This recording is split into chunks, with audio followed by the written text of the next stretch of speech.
네, 지난 시간에 이제 다윗이 예루살렘으로 돌아오는 과정 중에 있는 이야기를 했습니다. 요압이 압살롬을 죽이고 이 다윗이 이스라엘 사람들이 다시 다윗을 왕으로 세우기로 결정을 했고 다윗이 유다에게 전가를 보내서 나를 다시 왕으로 모셔라라고 이제 전달을 했죠. 그래서 이제 다시 왕이 귀환합니다. 왕의 귀환이죠. 예, 왕이 귀환하는 그 과정들을 이제 오늘 보여주고 있습니다. 그래서 이제 돌아가는 왕이 귀환하는 그 과정 중에서 다윗이 또다시 여러 사람들을 만나게 됩니다. 다윗이 쫓겨날 때도 여러 사람들을 만났고 다윗이 다시 왕으로 예루살렘으로 귀환할 때도 이제 여러 사람들을 만나게 됩니다. 그 첫 번째가 시므이입니다. 아마 기억을 하실 거예요. 바울임에 있던 베냐민 사람 게라의 아들 시므이가 급히 유다 사람과 함께 다윗 왕을 맞으러 내려올 때에라고 했을 때 이 시므이가 어떤 사람이냐 하면 다윗이 바울임에 갔을 때 쉴까 그곳에서 좀 쉴까 했을 때 계속 돌을 던지고 끝까지 쫓아다니면서 우리의 대적이라고 하고 하면서 쫓아냈던 사람이에요. 다윗을 저주하고 쫓아내고 네가 이렇게 된 것은 결국 사울의 집안을 멸망시켰기 때문이다. 자업자득이다. 하나님이 이렇게 된 것은 하나님이 당신에게 내린 심판이다. 벌이다 라고 하면서 끊임없이 다윗을 괴롭히고 저주하고 했던 인물입니다. 그러니까 되게 그 느낌은 되게 쌤통이다. 당신이 이렇게 망한 건 쌤통이다. 사울 집안을 망하게 하고 당신이 왕된 것. 그러니까 당신이 이렇게 또다시 왕에서 쫓겨난 건 이건 결국 자업자득이고 쌤통이다. 이제 이렇게 하면서 아주 노골적으로 적대적인 감정을 보냈던 사람이에요. 근데 이 사람이 그 왕을 맞이하러 오는데 제일 먼저 도착합니다. 제일 먼저 등장을 해요. 네, 그러니까는 왕이 귀환한다는 소리를 듣고 제일 먼저 달려옵니다. 달려왔는데 이제 유다 사람들도 뒤에 이제 여러 사람들이 등장을 하는데 이제 하나씩 이제 이 이야기들을 도착 순서라기보다는 그 이야기하는 순서들이 이제 한 사람씩 각 종류의 사람들을 이제 소개하고 있습니다. 그래서 시므이가 왔는데 오면서 뭐라고 하냐면 올 때 혼자 온 건 아닙니다. 베냐민 사람 1000명이 그와 함께하고 사울 집안의 종 시바도 그의 아들 15과 종 20명과 더불어 그와 함께하여 요단강으로 와서 이제 그가 그냥 온 건 아니에요. 그다음에 시바가 그냥 온 것은 아니고 그 배를 한 척 준비를 해가지고 옵니다. 즉 요단강을 건널 때 다윗이 편안하게 배를 타고 건너올 수 있게끔 그 배를 한 척 준비해서 이제 시바가 다윗을 맞으러 옵니다. 근데 이제 이렇게 맞으러 여러 사람들이 등장했는데 제일 먼저 이제 이 다윗과 이야기를 한 사람이 시므이입니다. 그래서 시므이가 왕 앞에 엎드리면서 왕에게 아뢰되 내 주여 원하건대 내 죄를 돌리지 마옵소서. 뭐 자기가 잘못한 거는 모든 사람이 다 봤기 때문에 다 아는 거죠. 그러니까 뭐 내가 죄가 없다 이렇게 지금 말할 수는 없는 상황이니까 시므이는 다르게 내 죄를 내게 돌리지 마옵소서. 내 주 왕께서 예루살렘에서 나오시던 날 종의 패역한 일을 기억하지 마옵소서. 내가 이제 나쁜 일 당신께 그렇게 했던 것들을 나도 안다. 내 일이 내가 한 행동이 옳지 못한다는 것을 안다. 그렇지만 이것에 대해서 기억하지 마옵소서. 왕의 마음에 두지 마옵소서. 그런 거 좀 신경 좀 쓰지 말아달라 이렇게 얘기를 하면서 왕의 종 내가 범죄한 줄 아오니 오늘 요셉의 온 족속 중 내가 먼저 내려와서 내 주 왕을 영접하나이다 라고 얘기를 해요. 그러니까는 이제 이게 뭐냐 하면은 이제 시간이 지나갔고 기억하지 말아달라, 잊어달라, 왕의 마음에 두지 말아달라. 예, 그러니까 제가 제일 먼저 이렇게 나와서 이렇게 영접하니 저는 내가 했던 행동들은 전부 그냥 잊어달라, 마음에 두지 말아달라, 뭐 이렇게 하면서 왕 앞에 엎드렸습니다. 근데 이제 이런 행동들을 우리가 이제 어떻게 봐야 되는가라고 했을 때, 과연 이게 이제 그 용서를 비는 자세인가라고 이제 생각해 볼 수가 있습니다.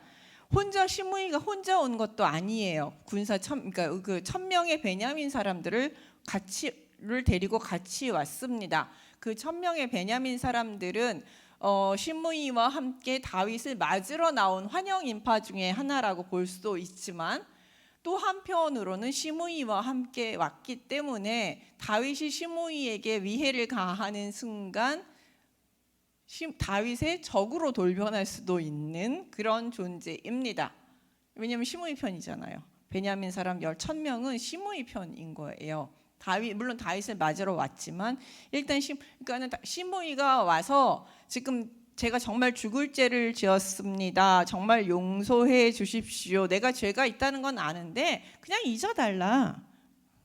마음에 두지 말라라고 얘기를 해요. 그것도 이제 1000명이나 되는 군사들을 이끌고 와서 땅 앞에 행동은 엎드렸지만 그 엎드림이 진짜 엎드림이 아닌 것은, 정말 용서를 구한다면 내가 정말 잘못했습니다. 용서해 주십시오. 나의 생명을 당신 손에 맡겨오니 당신이 원하신 대로 처분해 주십시오. 당신이 용서해 주시면 용서해 주시고 당신이 죽이면 그것도 내가 달게 받겠다. 왜냐하면 내가 그렇게 한 나라의 왕을 그래도 왕인데도 그렇게 저주하면서 쫓아다니고 괴롭혔던 그 죄가 있잖아요. 그러니까 그것에 대해서 내가 정말 잘못했으니 당신이 처벌하는 대로 제가 받겠습니다. 그러니 당신이 원하신 대로 하옵소서. 그러나 원컨대 당신께서 용서해 주시기를 원합니다. 라는 게 그 용서를 구하는 사람의 겸손한 자세죠.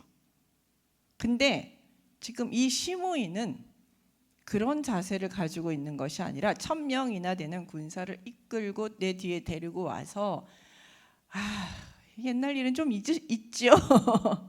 내가 잘못한 건 맞는데 이제 시간도 지나고 당신이 이렇게 성공해서 돌아오지 않았습니까? 그냥 있지요. 뭐 당신은 마음에 두지 마십시오. 라고 이야기를 하는 거예요. 전형적으로 힘이 있는 가해자의 행동 패턴이에요. 예. 힘 있는 사람들은 자기가 가해를 저질러 놓고도, 자기가 욕을 실컷 해놓고도, 누군가한테 심각한 상처를 주고 위해를 가해 놓고도 나중에 이제 그 사건에 몰리게 되면 우리 좀 있죠. 뭐 내가 잘못한 건 나도 아는데 우리 좀 서로 잊읍시다. 뭐 시간도 지났고 당신 다시 성공했는데 뭐 그걸 뭐 잘못을 그렇게 서로 따지겠습니까? 우리 그냥 좀 있죠. 이런 식의 태도인 거죠. 그런 태도가 상대방에게 그 피해자에게 어떤 마음을 들게 할까요? 예, 이거는 자기 마음 편하자고 하는 사과인 것이지 결코 피해자에게 정말 진정한 피해자의 피해를 복구하기 위한, 피해자의 마음을 위로하기 위한 사과는 절대 아니라는 것이죠. 그냥 자기가 살겠다라고, 그리고 자신의 짐을 덜어버리고자 하는 어떤 그 사과의 패턴을 이 시므이가 잘 보여주고 있어요. 이게 힘 있는 자들, 뭔가 권력이 있는 자들, 내가 뭐 대충 사과해도 제가 받아들일 수밖에 없는 그런 상황을 만들어 놓고 그렇게 사과하고, 나 사과했어, 끝났어, 우리 뭐 서로 잘 지내면 돼, 이렇게 되는 패턴인 거죠. 그러니까 이제 이런 상황이 되니까 다윗이 이르되 그러니까 이걸 옆에서 보고 있는 사람 입장에서는 열불이 나죠.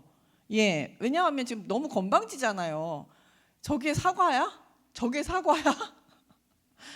저기 협박이지? 거의 1000명이나 되는 군사 데리고 와서 내가 사과하는데 네가 사과 안 받아주려면 주면 어떡할래? 뭐 거의 그 수준이니까 이제 그 옆에 보는 사람들 열불 나죠. 그러니까 이제 그 스루야의 아들 아비새는 혈기가 넘치고 다윗에게 아주 충성스러운 사람이거든요. 대답하여 이르되 시므이가 여호와의 기름 부으심을 받은 자를 저주하였으니 그로 말미암아 죽어야 마땅하지 아니하니까. 도대체 저 태도가 뭐냐는 거죠. 하나님 이렇게 다윗을 모욕한 것은 여기서 이제 왜 지금 여호와의 기름 부음 받은 자라는 표현을 썼느냐 하면, 다윗을 저주한 것은 곧 다윗을 세우신 하나님을 저주한 것이다라고 이제 라는 제목으로 이야기를 하는 겁니다. 그러니까 심각한 죄라는 거죠. 그냥 넘어갈 간단한 인간에 대한 모독이 아니라 그를 세우신 하나님에 대한 모독이고, 그렇기 때문에 그를 살려둬서는 안 된다. 그렇죠. 제대로 된 지금 사과도 안 하고 있고 저렇게 모욕하는 인간을 살려두면 안 된다. 그렇기 때문에 죽어야 된다. 그래서 내가 가만히 두겠느냐, 내가 죽이겠다, 막 이제 이렇게 나서는 거죠. 이게 전에도 그랬어요. 시므이가 막 모독할 때 내가 저를 죽이리까 하고 그래서 나섰을 때도 아비새예요. 아비새가 나서서 저렇게 모욕하는 시므이를 죽이리까 했을 때 다윗이 그때도 말렸죠. 이게 하나님 뜻이면 하나님 뜻이면 저 말대로 될 것이고, 만약에 하나님이 원하시는 대로 하나님이 내가 돌아오게 하는 것이 내 뜻이면, 하나님 뜻이면 내가 돌아올 것이다라고 하면서 아비새를 말렸어요. 그때 이제 지금도 다윗은 아비새를 말립니다. 스루야의 아들들아, 내가 너희와 무슨 상관이 있기에 너희가 오늘 나의 원수가 되겠느냐. 여기서 이제 원수라는 말은 사탄이라는 단어를 원수라고 표현했는데 지금 여기서는 대적자라는 표현이에요. 그러니까 나와 반대되는 의사를 가지고 있는 사람이라는 것이죠. 내가 그렇게 원하지 않는데 내가 원하지 않는 행동을 하려고 하는 사람. 예수님도 그 베드로가 에게 네가 내가 저들을 죽이리까라고 했을 때 네가 사탄아 나에게서 물러가라, 이제 이런 이야기를 하셨죠. 그것과 동일하다고 보시면 됩니다. 그러니까 내가 생각하는 것과 반대되는 행동을 하려는 사람에게 대해서 이제 그런 원수가 되겠느냐 혹은 사탄이 되겠느냐라는 표현을 이제 수거적으로 하는 것이죠. 간습적으로. 오늘 어찌하여 이스라엘 가운데서 사람을 죽이겠느냐. 내가 오늘 이스라엘의 왕이 된 것을 내가 알지 못하리요 하면서 오늘 내가 이스라엘의 왕이 됐지 않느냐. 다시 내가 왕으로 돌아왔는데 시므이가 저렇게 나한테 뭐 저주를 한 것이 그대로 응한 것도 아니고, 그렇죠? 다시 돌아왔잖아요. 시므이가 뭐 왕이니 뭐 조롱하든 어쨌든 간에 그러거나 말거나 상관없이 다윗은 내가 다시 왕으로 돌아오지 않았느냐. 나는 여전히 이스라엘의 왕이다. 그러므로 그가 저주한 것이 나에게 응하지 않았기 때문에 아무 상관이 없다. 그가 무슨 말을 하든 상관이 없다 라고 이야기를 하면서 오늘 참 좋은 날 아니냐. 내가 왕으로 돌아온 날인데 이렇게 뭐 사람을 죽이고 이렇게 축하할 날에 사람을 죽이겠느냐라고 하면서 말립니다. 그러면서 왕이 시므에게 이르되 내가 죽지 아니하리라 하고 그에게 맹세하였어요.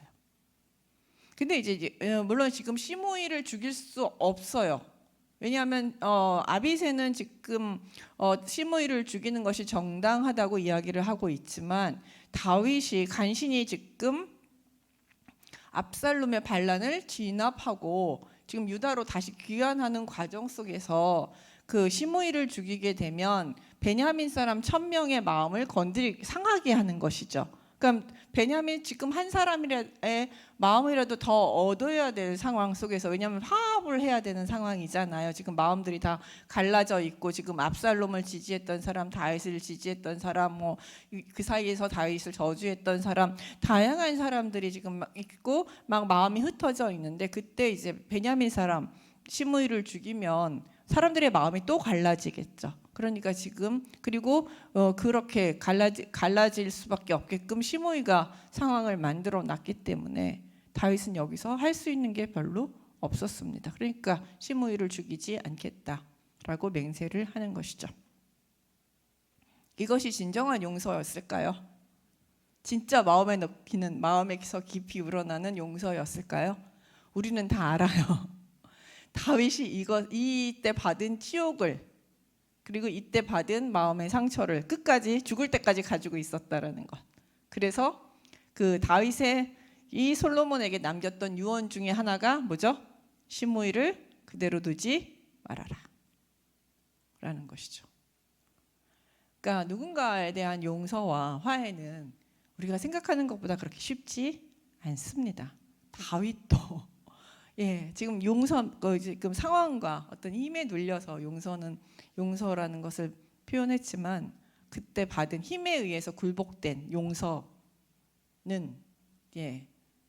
그렇게 쉽게 사라지지 않는 것이죠.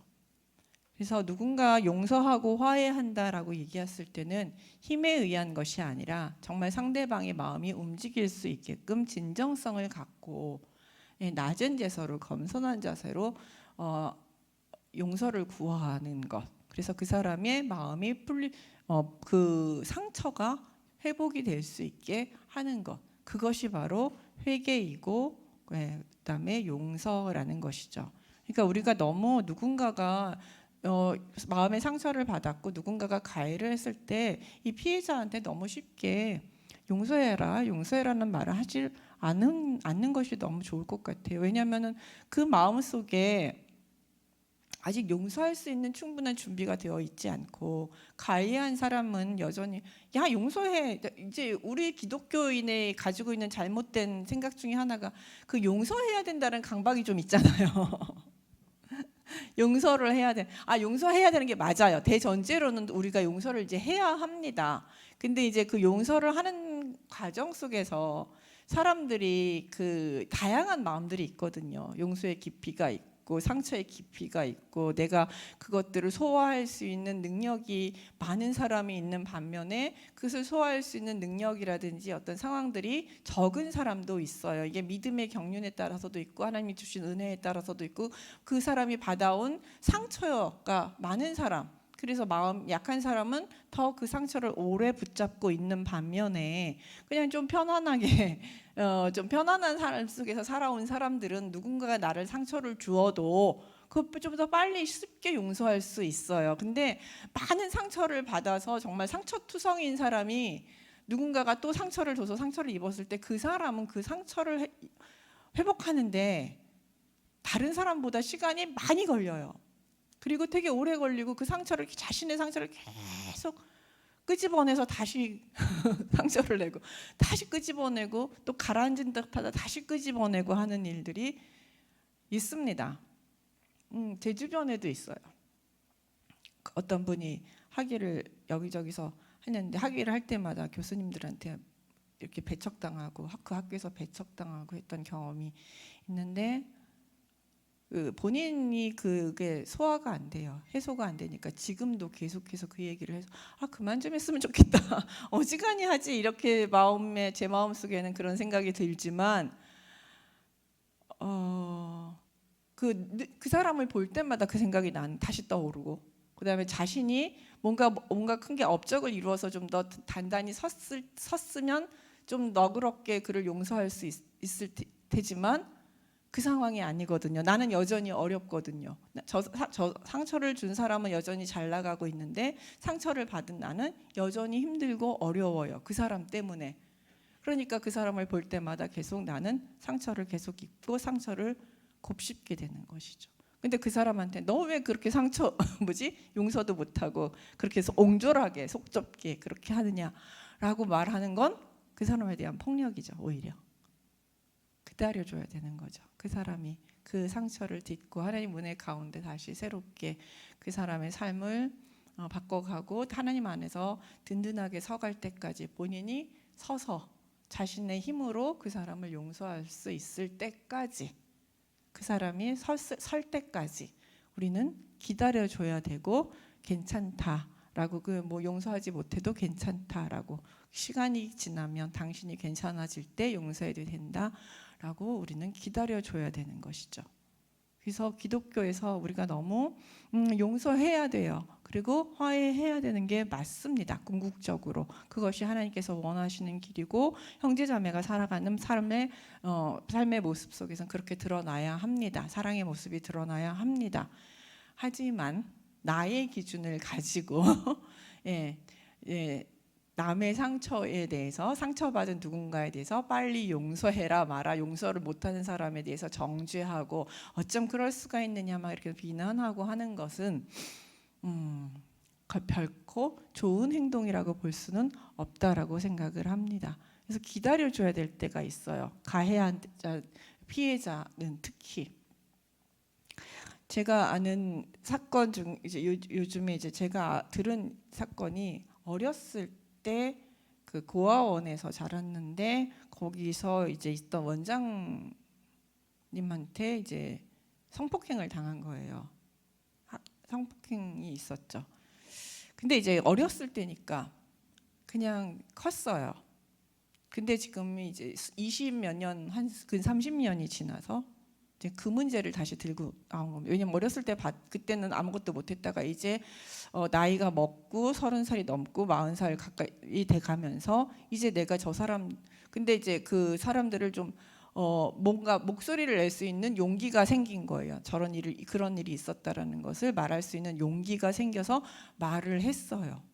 근데 할 수 있는 일은 아무것도 없어요.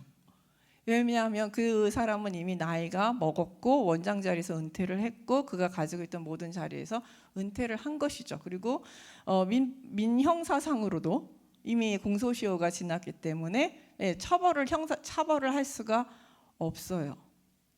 그러니까 와서 이제 하소연을 하는데 아직도 그 안에 상처가 있는 것이죠. 가해자가 처벌이 안 이루어졌고 용서나 화해 뭐 이런 게 없었으니까 상처가 있었죠. 아무것도 할 수가 없는 거예요. 뭘 원하느냐 라고 얘기했을 때 저 사람이 저런 명예를 아직도 누리고 있는 것을 내가 볼 수가 없다. 그 명예는 좀 빼앗고 싶다 라고 이야기를 하는데 그 방법도 없어요.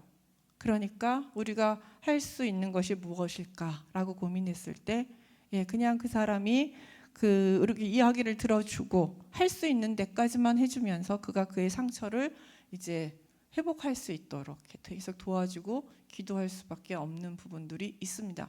아무것도 할 수 없는데 왜 이제 와서 그런 얘기를 하느냐? 옛날에 얘기 좀 하지. 내지는 야 아무것도 할 수 없는데 지금 이런 거 문제 끄집어내봤자 무슨 소용이 있느냐라고 얘기하는 건 그 피해자들에게 아무런 도움이 안 된다는 거죠. 우리 기독교 무엇을 할 수 있을까? 이제 고민을 할 때 들어주고 공감해주고 아팠겠다, 힘들었겠다. 그러나 지금은 아무것도 할 수 없겠지만 그러나 하나님께서 주시는 은혜와 또한 심판은 있을 것이다. 인간의 힘으로 할 수 없는 것들을 하나님 손으로 넘기고 하나님께서 해주시기를 기대하면서 우리가 이 어려운 시간들을 같이, 그러나 당신 혼자는 아니다. 우리가 같이 있다. 라는 이야기를 해줄 수밖에 없고 기다리고 들어주고 공감해주는 것밖에는 저희가 할 수 있는 부분이 없죠. 나머지는 하나님 손에 맡기는 수밖에 없는 것이죠. 그래서 우리가 용서라는 것, 화해라는 것 참 쉽지 않습니다. 근데 어쨌든 시므이는 그런 방식으로 이제 와서 다윗에게 용서해 뭐 거의 이 수준으로 했고 다윗은 할 수 없이 용서하게 됩니다. 그 다음에 이제 나타나는 사람이 누구냐면 무비보셋이에요. 그 이전에 보면 시바가 먼저 나오죠. 여기서 보면은 그 시므이가 랑 급히 오는데 그 시바도 함께 왔다 그랬잖아요. 요단강을 밟고 건너 왕 앞으로 나가오니라고 하는데 사실 이 시바의 경우는 자신의 자식들 다 데리고 요단강을 밟고라는데 거의 뭐 돌진하여 뭐 이런 표현이 되거든요. 왜냐하면 지금 다윗이 귀환할 때 무사하게 귀환하는 것을 물론 시바도 원했어요. 근데 이제 돌아오잖아요. 그럼 지금 누가 마음이 또 급한 사람이 하나 있죠. 시바. 왜요? 무비보셋을 모함을 했잖아요. 지금 거짓말을 했잖아요. 무비보셋은 왜 안 왔느냐 그랬더니 무비보셋은 지금 당신이 이렇게 쫓겨나서 이제 내가 왕이 될 차례다 그러면서 자신이 왕이 되겠다, 왕이 될 것이다라고 막 이야기했다. 그래서 나를 따라오지 않았다. 그러면서 왕에게 반역을 했다라고 하면서 무비보셋을 모함했잖아요. 이 시바는 그렇기 때문에 이제 다윗이 무사히 돌아오고 무비보셋을 만나게 되면 시바는 자기가 거짓말을 한 게 들통이 나겠죠. 들통이 나면 이제 다윗이 자신을 심각하게 처벌할 수도 있는 그런 상황이 되는 거잖아요. 그러니까 여기서 보시면 제일 마음이 급한 사람들이 제일 먼저 나오고 있습니다. 누가 제일 마음이 급하냐 하면 이렇게 이제 그 잘못을 저질렀던, 거짓말을 했던, 욕을 했던 이런 사람들이 제일 먼저 급하게 나와서 시바는 100가지 준비해서 다윗을 막 모셔오는 등 그런 지금 막 엄청난 서비스를 이제 제공하고 있는 것이죠. 이제 그런 것들을 다 받고 나서 무비보셋을 만나게 됩니다.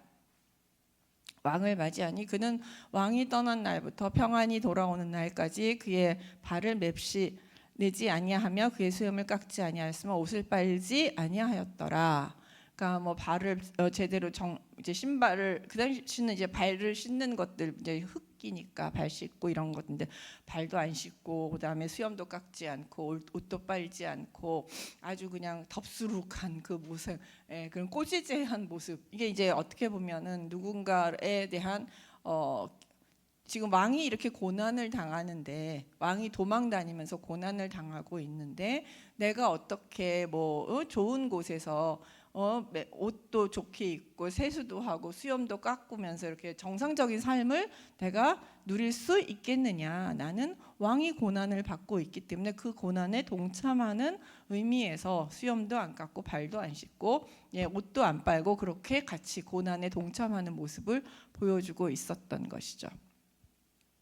그러니까 이런 모습은 상당히 진정성이 있어요. 무비보셋의 이런 모습들은 진정성이 있습니다. 그래서 이제 이런 모습으로 있다가 예루살렘으로 와서 왕을 맞이할 때에 왕이 근데 그에게 묻습니다. 뭐라고 물으냐면 무비보셋이여 내가 어찌하여 나와 함께 가지 아니하였느냐. 무비보셋의 모습을 보면서 제일 먼저 한 말은 잘 지냈느냐 뭐 이런 것들이 아니에요. 좋은 언사가 아니에요. 어째서 너는 나랑 같이 가지 않았느냐. 힐난이죠. 질책입니다. 왜냐하면 그 시바의 말을 들었잖아요. 시바가 무비보셋이 반란을 일으키는 마음, 왕에게 반역하는 마음 때문에 지금 따라 나서지 않았다라는 시바의 말을 들은 게 있기 때문에 다윗은 무비보셋에게 너는 왜 나 안 따라왔느냐라고 하면서 이제 질책하는 말을 제일 먼저 합니다. 그러니까는 무비보셋을 믿지 않고 어떻게 보면 시바의 말을 좀 더 신뢰를 두었던 것이죠. 그러니까 대답하되 내 주 왕이여 왕의 종인 나는 다리를 절므로 내 나귀의 안장을 지워 그 위에 타고 왕과 함께 가려 하였더니 내 종이 나를 속이고 종인 나를 내 주 왕에게 모함하였나이다. 이제 여기서 종이라고 시바라는 이름은 구체적으로 말하지 않죠. 왜냐하면 이제 무비보셋도 그 안에 있으면서 돌아가는 상황을 다 들었을 거 아니에요. 그리고 지금 시바가 왕한테 되게 열심히 했다라는 것도 다 들었을 것이니까 시바라는 말은 하지 않고 내 종이 나를 속였고 그다음에 내 종이 나를 죽게 모함하였나이다. 그래서 내가 따라가지 못했다. 저는 정말로 그럴 생각이 없었고 저는 왕을 따라가려고 했지만 내 종 때문에 내가 따라가지 못했던 것이고십니다. 그러면서 뭐라고 얘기하냐면 이게 이제 시므이 태도와 상당히 반대되는 태도인데요. 뭐라고 하냐면 내 주 왕께서는 하나님의 사자와 같으시니 왕의 처분대로 하옵소서. 당신은 정말 왕의 사자 같다는 것은 그러니까 아주 하나님의 지혜, 하나님이 가지고 계신 지혜가 모든 것을 다 안다는 거죠. 모든 것을 다 알고 있고 하나님이 주신 엄청난 지혜를 당신은 가지고 있는 분이시니 당신께서 시바와 나 사이를 판단해 달라. 판결하시고 당신의 판결을 내리시면 나는 그냥 그대로 따르겠습니다. 그 왕의 명령을 그냥 하나님의 명령으로 알고 뜻으로 알고 나는 그대로 따르겠습니다. 라고 해서 모든 것을 그냥 다윗의 손에 탁 맡겨버려요. 그러면서 또 뭐라고 얘기하냐면 내 아버지의 온 집이 내 주 왕 앞에서는 다만 죽을 사람이 되지 아니하였나이까. 그러나 종을 왕의 상에서 음식 먹는 자 가운데 두셨사오니 내게 아직 무슨 공의가 있어서 다시 왕께 부르짖을 수 있사오리까. 예, 제가 지금 이렇게 우리 사울 가문은 원래는 다 몰살을 당하고 그게 당연한 거고 나도 몰살 당하는 것이 너무나도 당연했는데 지금까지 내가 이렇게 살아 있는 것도 왕의 은혜고 거기다 더불어 왕의 식탁에서 같이 식사를 할 수 있는 영예까지 누린 것도 전부 왕께서 나에게 은혜를 내려 주시기 때문입니다. 내가 뭐 여태까지 왕의 은혜를 이렇게 깊이 산 것도 왕의 은혜고 내가 지금까지 영예를 누린 것도 왕의 은혜이오니 당신께서 죽이신다고 하시면 죽고 당신께서 살리신다고 하면 나는 살고 모든 판단은 그냥 왕의 판단에 맡기겠습니다. 제가 뭐 내가 억울하니 나는 억울하니 나 좀 살려주십시오. 저는 정말 그게 아닙니다. 뭐 이렇게 크게 부르짖고 말고 하는 것이 무슨 의미가 있겠습니까? 왕께서 보시고 알아서 판단해 주십시오. 라고 아주 겸손하게 진짜 시므요한은 그냥 납작 엎드려서 그냥 왕께서 처분대로 하옵소서 라고 이야기를 해요. 그러니까 지금 다윗은 시바의 말에 대해서 상당히 신뢰를 갖고 있고 그가 많은 호의를 베푼 것에 대한 도움을 받은 마음도 있었기 때문에 이제 시바 쪽을 들었다가 무비보셋의 그런 태도를 보고 이제 무비보셋의 말이 맞겠구나라는 판단을 내린 거죠. 예, 그러니까 뭐라고 얘기하냐면 왕이 그에게 이르되 내가 어찌 또 내 일을 말하느냐 내가 이르노니 너는 시바와 밭을 나누라. 어떻게 내가 너를 내치냐 내가 너를 죽이거나 뭐 이런 생각이 전혀 없다. 그렇지만 이제 그래서 나는 너에게 돌려주겠다. 다만 이제 시바와 밭을 나누라는 것은 시바도 이제 물론 이제 그 누구죠? 무비보셋을 배신한 것은 잘못했지만 어쨌든 자신에게 열심히 잘 해준 것에 대해서는 또 공이 있잖아요. 그러니까 이제 시바와 밭을 나누라라고 이야기를 합니다. 예, 나눠서 그냥 너네들 사이의 갈등은 그냥 너네들끼리 이제 그 정도로 이제 해결하자라고 이야기를 하고 있고, 그러니까 이건 시바도 용서를 해주고 무비보셋도 용서를 해준 거죠. 이거 그러니까 시바의 전략은 성공을 했습니다.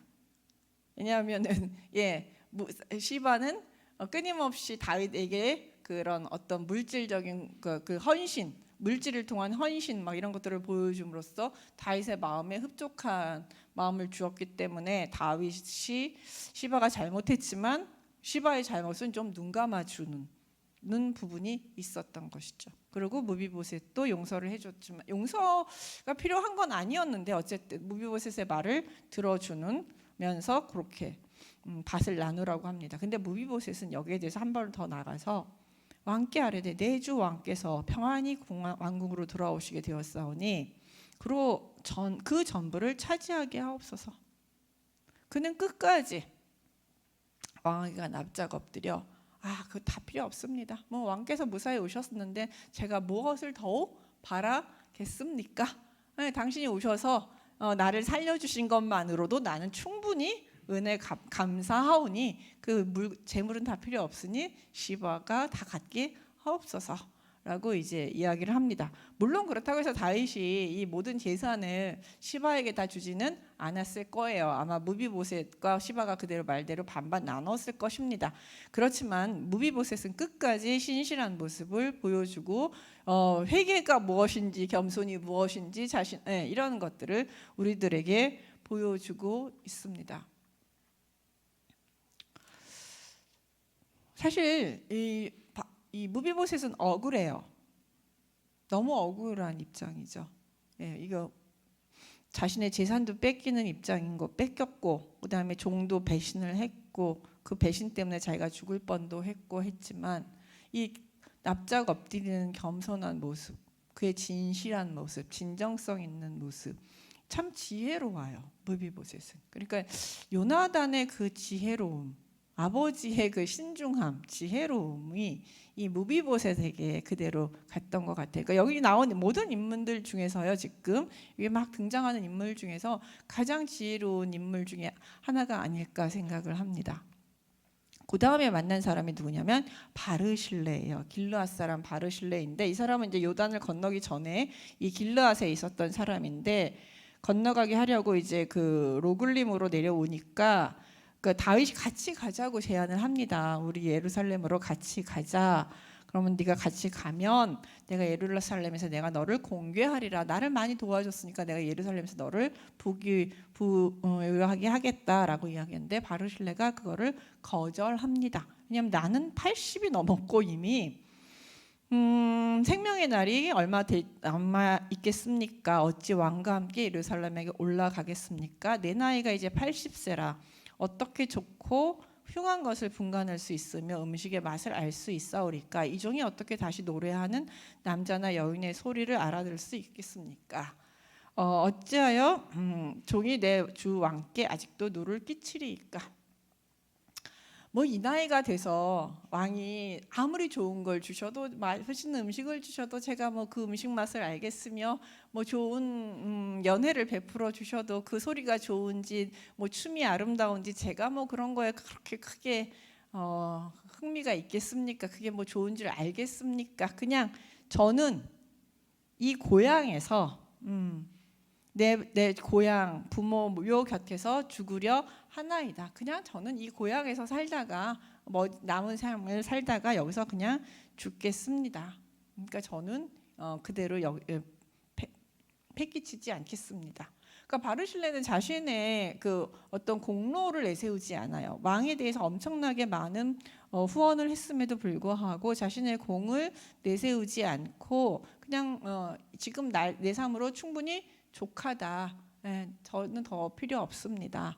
다만 이제 김힘이 여기 있사오니 청컨대 그가 내 주 왕과 함께 건너가게 하옵소서. 왕의 처분들여 그에게 베푸소서라고 얘기해요. 그래서 아마 김함이 여기는 이제 나오지 않지만 아들이라고 이제 저희 학자들이 아들이나 이제 자신의 자손이라고 생각을 합니다. 그러니까 나는 괜찮으니까 내 아들, 내 후손은 이 다윗 왕께서 좀 챙겨주시면 감사하겠습니다. 라고 이야기를 하는 거죠. 상당히 지혜롭죠. 내가 이제 이 나이에 부귀영화 다 필요 없고 다만 이렇게 좀 나에게 은혜를 베푸고 싶다면 나의 후손들에게 왕께서 은혜를 베푸시면 감사하겠습니다. 근데 뭐 그것도 뭐 무슨 자리를 달라 뭐 이런 욕심도 없어요. 그냥 뭐라고 얘기해요? 데려가서서 처분대로 왕이 마음에 내키는 대로 그냥 그에게 베풀어 주시면 감사하겠습니다 하면서 왕 앞에 다 맡기고 본인은 겸손하게 뒤로 물러나는 모습을 보게 됩니다. 그러니까 왕이 참 나중에 여기서도 나와요. 그 솔로몬에게 유언을 할 때 이 바르실레의 자손들에게는 후대하라라고 이야기를 하고 있습니다. 이렇게 해서 돌아오는 과정 속에서 돌아오고 있습니다. 근데 이제 이렇게 돌아오는 와중에 이제 여기서 또 문제가 생겨요. 그래서 무사히 예루살렘으로 돌아오질 못하고 길갈로 건너오고 김함도 같이 오게 돼서 온 유다 백성과 이스라엘 백성의 절반이 왕과 함께 이제 건너가게 됩니다. 근데 이제 유다 땅으로 건너왔을 때 이제 요단 서편으로 돌아오자 이제 갈등이 생기기 시작하는데 온 이스라엘 사람이 왕께 나와 왕께 이르되 우리 형제 유다 사람들이 어찌 왕을 도둑하여 왕과 왕의 집안과 왕을 따르는 모든 사람을 인도하여 요단을 건너게 하나이까? 이제 다 건넜는데 보니까 유다 사람들이 지금 설치고 있는 거예요. 예. 이제 이스라엘 사람들이 왕과 같이 전쟁을 하고 왕으로 섬기자 하고 이제 이야기를 하고 모시고 오는데 유다 사람들이 막 와가지고 지금 우리의 왕이니 우리가 이 다윗을 모시고 예루살렘으로 돌아가겠다라고 하면서 이제 막 왕을 우리가 모시겠다라고 지금 이야기를 하고 있는 거죠. 그런 상황이 발생하니까 상황이 발생하니까 이스라엘 입장에서는 얘네들 이거 뭐지? 여태까지 지난 시간에 얘기했죠. 이 유다 사람들은 압살롬 편이었잖아요. 그래서 압살롬 편에서 전쟁하던 사람들인데 이스라엘 사람들이 보기에는 아니 여태까지 다윗을 반대해서 전쟁을 해놓고 이제 와서 이제 우리는 다윗을 위해서 열심히 싸웠는데 그래서 무사히 돌아오게 되니까 이제 와서 다윗이 우리 왕이다, 우리가 모시겠다고 앞에서 막 설치는 모습을 보니 이스라엘 사람들 입장에서 봤을 때 그게 눈에 곱겠습니까? 이렇게 이런 일이 벌어지게 된 이유는 다윗이 유다 사람들한테 편지를 보내서 너네들 가만히 있냐? 우리가 고륙 친척인데 네가 나를 모셔야 되지 않느냐라고 하면서 이제 벌어진 일이잖아요. 근데 이제 이스라엘 사람들은 이걸 잘 모르니까 그것에 대해서 이제 왜냐하면 이제 이런 것들이 권력을 누가 잡는, 그러니까 그 단순하게 적이었던 사람들에 대해서 올바로 심판을 하고 그래서 이제 전쟁이 끝나고 나면 그것을 올바로 판단하는 것들이 참 중요해요. 화합도 중요하지만 그 전쟁에 같이 참여했던 사람들이 잘못했던 사람들에 대해서는 벌을 내려주고 잘했던 사람들한테는 상을 내려주면서 공과 과를 정확하게 판단해 주는 것, 이것도 중요한 왕의 역할 중에 하나이고 이것은 사람의 마음을 상처 주지 않고 사람의 마음에 억울함이라든지 불공정하다라는 생각을 들지 않게 합니다. 근데 지금 이 상황은 이스라엘 사람들 입장에서 너무 불쾌하고 불공정하고 이것은 배신감을, 다윗에게 오히려 배신감을 느끼게 하는 그런 행동이었던 것이죠. 그렇기 때문에 그러니까 유다 사람들이 뻔뻔하게 왕은 우리의 종친인 까닭이라 너희가 어찌하여 이렇게 분내느냐, 우리가 왕의 것을 조금이라도 얻어먹었느냐, 왕께서 우리에게 선물로 주신 것이 있느냐라고 하면서 우리 종친이다, 우리 친척이다, 그러니까 우리 왕이 하고 우리가 이렇게 왕이 우리랑 친한 거, 우리가 이렇게 맞으러 온 건 당연한 거 아니냐 라고 이야기하니까 이스라엘 사람들이 유다 사람에게 대답하여리다 우리는 왕에 대하여 열 몫을 가졌으나 다윗에 대하여 너희보다 더욱 관계가 있거늘. 왜냐하면 10지파고 여기 이제 2지파, 유다하고 베냐민 2지파거든요. 그러니까 우린 10지파다. 그러니까 그리고 우리가 여태까지 도왔다. 그렇기 때문에 다윗 왕국에 있어서 우리가 더 큰 세력을 가지고 있는 우리인데, 그리고 여태까지 도왔는데 어찌 우리를 멸시하며 우리 왕을 모셔오는 일에 먼저 우리와 의논하지 아니하였. 이제 이 문제가 여기죠. 의논하지 않았다.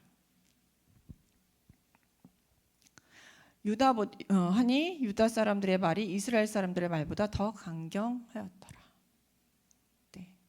그러니까 지금 다윗이 제대로 판단하지 않았고 유다 사람들과 빨리 봉합해서 자신이 빨리 편안하게 유다로 돌아가려는 생각만 했지 이스라엘 자신을 여태까지 도왔던 이스라엘 사람들의 마음이 어떠한지 그들과 함께 의논해서 내가 어떻게 해서 이제 유다로 돌아가서 어떻게 그 압살롬의 편이었던 유다에 대해서 징계를 하고 그다음에 왕권을 다시 바로 세우고 자신을 도왔던 이스라엘에 대해서는 어떠한 상을 줄 것인가, 이런 논의들을 자신과 전쟁을 같이 했던 이스라엘 사람들과 논의를 했어야 했는데 그 과정이 전부 빠지고 느닷없이 유다 사람들이 우리 친척이니까 다윗은 우리 쪽이다, 우리 편이다, 그리고 다윗도 그 사람들을 불러들이니까 지금 이 안에서 불공정하다, 우린 뭔 거냐, 우린 팽당한 거냐, 토사구팽이냐, 이러면서 이제 갈등이 일어나게 됐고 그 갈등이 거기서 끝난 것이 아니라 반란으로 이뤄지게 되는 것이죠. 그것이 20장부터 나오는 세바의 반란이 되는 것입니다. 돌아오는 길이 참 떠나는 길도 참 복잡했는데 돌아오는 길에도 여러 가지 사건들이 발생하면서 다윗의 편안하게 돌아오는 것이 아닌 수많은 또다시 갈등과 어려움을 가지고 돌아오는 다윗의 모습을 우리가 발견하게 됩니다. 또다시 우리는 하나의 결론을 내릴 수밖에 없습니다.